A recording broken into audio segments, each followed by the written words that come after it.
Hem presentat, com acaben de dir, la segona querella que es presenta aquí a la ciutat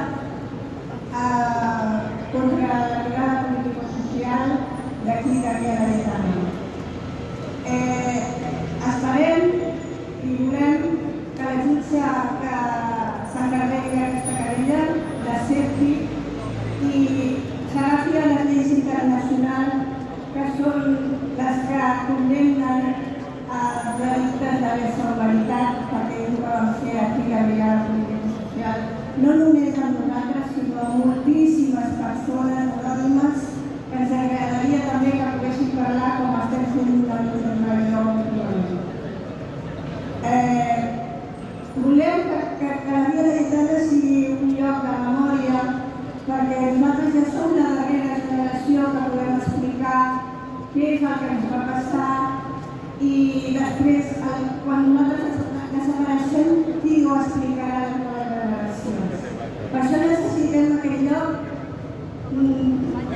sobretot per això, per explicar això a la gent jove.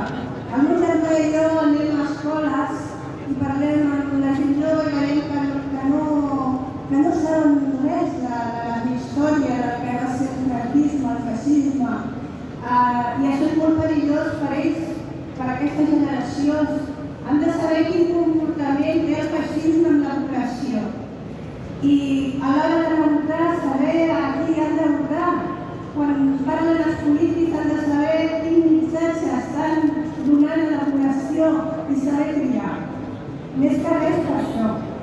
Així és que aquest lloc ha de ser la nostra memòria el dia que l'anunciem. Gràcies.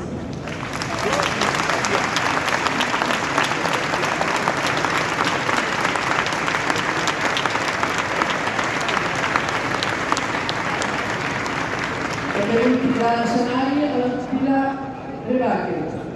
També